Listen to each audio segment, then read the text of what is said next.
The crystal wine glass in my hand trembled slightly as I stared across our mahogany dining table at my stepmother Victoria. The perfectly cooked salmon on my plate suddenly tasted like a cardboard. "You did what?" I asked, my voice barely above a whisper.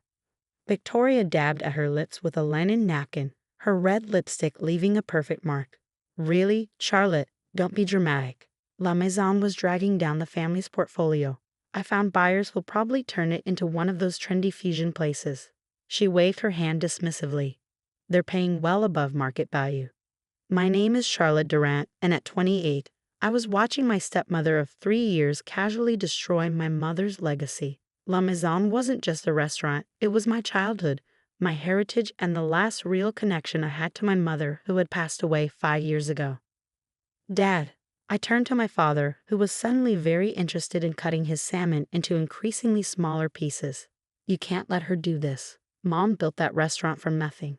It's been in our family for 30 years. The decision's made, Charlie," he said softly, still not meeting my eyes. "Victoria's right. The restaurant's profits have been declining. Sometimes we have to make hard business decisions." I felt the familiar anger rise in my chest. Ever since he'd married Victoria, my father had become a shadow of himself, deferring to her on everything from family holidays to business decisions.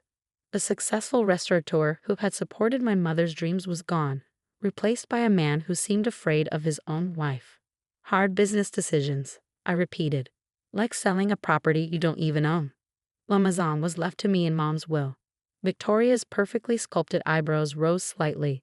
"Actually, dear, your father maintained controlling interest as executor of the estate until you turned 30. We're well within our rights to sell." I set down my wine glass carefully, afraid I might shatter it in my grip. She was right. My mother's will had stipulated that my father would manage the restaurant until I turned 30, thinking he would protect it, nurture it, keep it running until I was ready to take over completely. What my mother hadn't anticipated was Victoria Torres, the glamorous real estate agent who had swept into our lives 3 years after her death, bringing with her an aggressive approach to modernizing our family's assets. "When?" I asked, proud of how steady my voice remained. "The new owners take possession next Friday," Victoria replied, taking a delicate sip of her wine. "They're paying cash, so the closing is expedited. I'll need you to handle the staff notifications and inventory clearance." Of course she would. Victoria always managed to delegate the unpleasant tasks to me, all while maintaining her image as the efficient, business-savvy stepmother who was just looking out for the family's interests. I pushed back my chair and stood up. "If you'll excuse me, I've lost my appetite." "Charlotte." My father finally looked up, his face lined with guilt. "Try to understand. The restaurant, it's not what it used to be. Your mother wouldn't want you tied to a failing business." I stared at him, remembering all the nights he and Mom had spent planning menus, selecting wines, building La Maison into one of the most respected French restaurants in Boston. How quickly he'd forgotten. "No," I said quietly. "Mom wouldn't want me to give up without a fight." I walked out of the dining room, Victoria's voice floating after me. "Really, Charles, I don't know why she's being so difficult about this. It's just a restaurant." Just a restaurant. As if La Maison could be reduced to mere brick and mortar, to profit margins and market value. She had no idea what that place really meant, what secrets it held. I drove through the rain-slicked streets of Boston to La Maison, using my key to enter through the kitchen door. The restaurant was closed on Mondays, and the familiar space was dark and quiet. I moved through the kitchen, running my hand along the stainless steel counters where I'd learned to cook at my mother's side. The main dining room was bathed in soft light from the street lamps outside, illuminating the hand-painted murals my mother had commissioned, scenes of the French countryside where she'd grown up. Each table was still perfectly set, white tablecloths gleaming, wine glasses sparkling. Victoria might see a failing business, but I saw decades of memories, of passion, of love. I made my way to the wine cellar door, hidden behind a vintage French poster. The heavy wooden door creaked slightly as I opened it, the temperature dropping as I descended the stone steps. This was where my mother had worked her real magic. The main wine cellar was impressive enough. Hundreds of bottles carefully cataloged and stored at perfect temperature. But it was the secret room behind the false wall that held La Maison's true treasure. My mother had started collecting rare wines in her 20s, long before she met my father. Over the years, she had amassed a collection that would make wine connoisseurs weep. I pressed the hidden latch and the false wall swung open silently. The room beyond was smaller, but every bottle here was worth more than most people made in a year. Chateau Lafayette Rothschild, 1869. Roman et Conti, 1945. Chateau Latour, 1961. My mother had collected them all. The entire collection was worth millions, but its existence was known only to me and Jean-Luc, our ancient sommelier who had worked with my mother for decades. We had kept it secret, protected it, waiting for the right moment to reveal its true value. That moment, it seemed, had arrived sooner than expected. I pulled out my phone and dialed a number I'd memorized but never used. After 3 rings, a familiar French-accented voice answered. "Ah, Charlotte, I was wondering when you would call." "Marcus," I said, "I need your help. It's time to make good on that promise you made to my mother." Marcus Durand had been my mother's mentor in her early days as a wine collector. Now he was one of the most respected wine authenticators in the world. "The collection?" he asked. "Is it at risk?" "Victoria's selling the restaurant. We have less than a week." He was quiet for a moment. "I can be there tomorrow morning. Have Jean-Luc prepare the documentation." After hanging up, I sent a text to Jean-Luc. "It's happening. Meet me at the restaurant tomorrow at 8 a.m. Then I sat down on the cool stone floor, surrounded by millions of dollars worth of wine, and finally let myself cry. Not just for the restaurant, but for my mother, for the legacy she'd built, for the father who seemed to have forgotten what any of it meant. My phone buzzed. A text from my best friend and La Maison's head chef. "Sophie, just heard from the staff. That witch is really selling us out." "Not if I can help it," I replied. "Meeting tomorrow at 8 a.m. We're activating Plan B." Sophie and I had been preparing for something like this ever since Victoria had started making noise about streamlining the family's assets. We had backups of all the restaurant's records, copies of my mother's original recipes, and most importantly, a list of loyal customers who would be very interested to learn about Victoria's plans. I stood up, brushing off my pants and taking one last look at the hidden wine room. My mother had always said that timing was everything, in cooking, in wine, in life. Victoria thought she was selling a failing restaurant. She had no idea she was about to uncork a vintage scandal. The next morning, La Maison's kitchen was alive with tension. Sophie stood at her usual place by the stove, but instead of preparing for service, she was reviewing documents with Jean-Luc. Marcus had arrived from New York, his expert's eye already gleaming at the prospect of examining the collection. "The documentation is perfect," Jean-Luc said, his weathered hands smoothing out the papers on the steel prep table. "Your mother kept records of every purchase, every authentication. The provenance is undeniable." Marcus nodded, adjusting his wire-rimmed glasses. "And you've maintained perfect temperature control?" "The humidity levels." "Exactly as Madame Durand specified," Jean-Luc replied.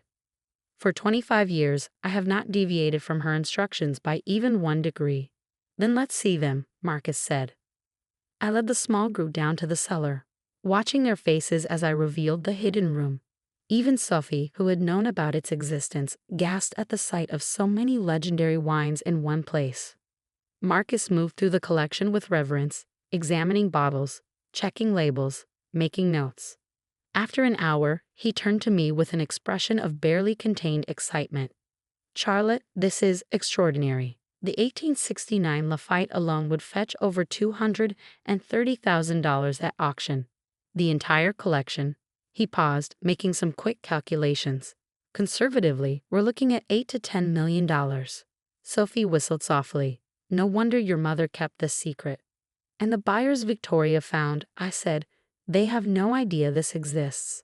"Impossible," Jean-Luc scoffed. "The false wall does not appear in any building plans. Only those Madame trusted knew of its existence."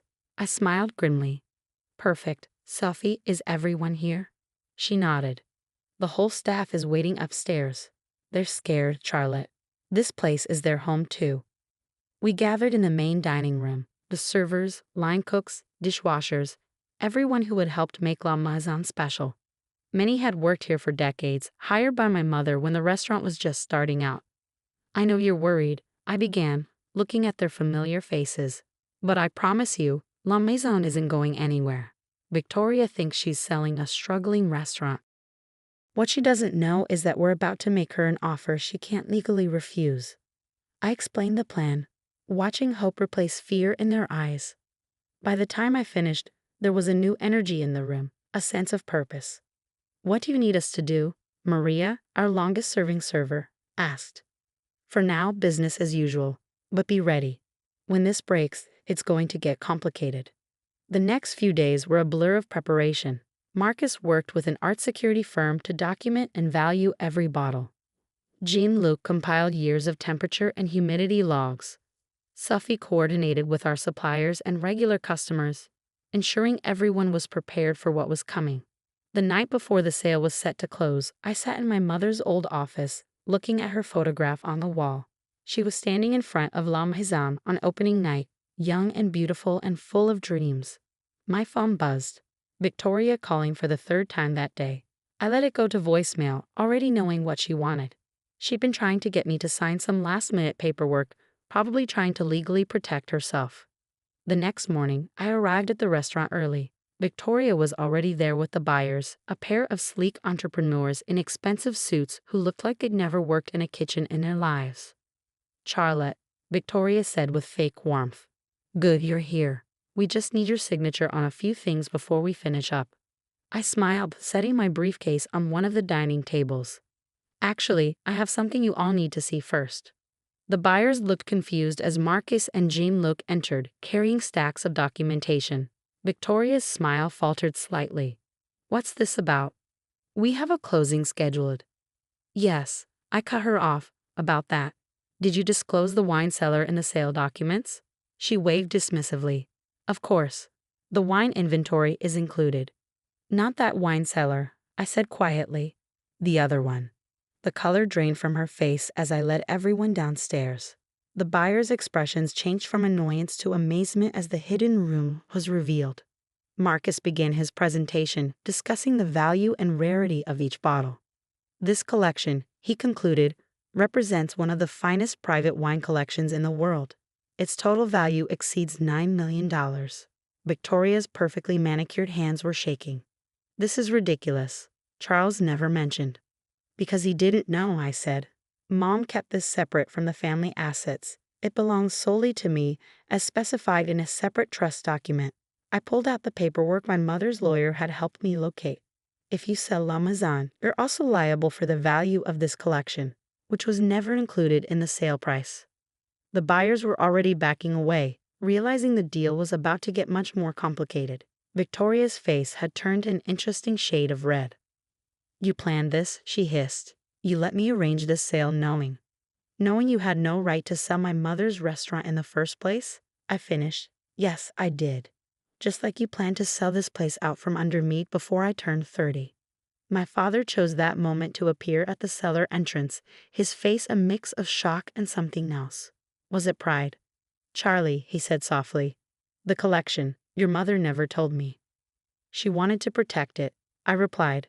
"She wanted to make sure I would always have a choice about my future, that I couldn't be forced to give up her dream." Victoria turned to him, ready to launch into one of her manipulative speeches, but he held up his hand. "No, Victoria, enough." He looked around the cellar, then at me, really seeing me for the first time in years. "The sale is off. La Maison stays in the family, just like Catherine wanted."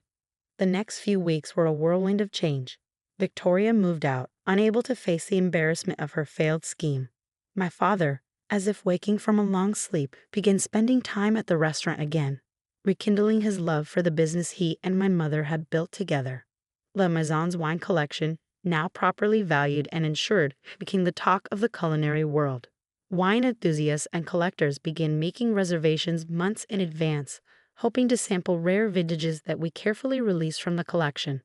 One evening, as I sat at the bar after closing, Sophie brought out a bottle from the secret cellar, a 1982 Bordeaux that had been my mother's favorite. "Your mom would be proud," she said, pouring 2 glasses, "not just of saving the restaurant, but of how you did it. You protected her legacy while creating your own." I took a sip, letting the complex flavors remind me of all the wine tastings my mother had hosted, all the knowledge she'd passed down. "You know what's funny?" I said. Victoria thought she was so clever, trying to sell a failing restaurant. She never understood that the real value of this place isn't in the building or even in the wine. It's in the memories, the passion, the love that goes into every meal and every bottle we serve. My father joined us, looking more like his old self than he had in years. Your mother used to say that a great restaurant was like a great wine. It gets better with age, but only if you respect its history while allowing it to evolve. He raised his glass. To Catherine, who knew exactly what she was doing when she created that secret cellar. And to you, Charlie, for being every bit as clever and determined as she was. As we toasted, I looked around at the restaurant, at the staff cleaning up, at the paintings on the walls, at the warmth and character that no trendy fusion place could ever replicate. Victoria had tried to reduce it all to numbers on a spreadsheet, but she had failed to understand the most important lesson my mother ever taught me. Some things are worth more than money. Some things can't be bought or sold. Some things, like love and legacy and the perfect glass of wine, only grow more valuable with time. La Maison didn't just survive, it thrived. We maintained our traditional French cuisine while carefully innovating, just as my mother would have wanted. The secret wine cellar became a legend in culinary circles, with select bottles occasionally offered for truly special occasions.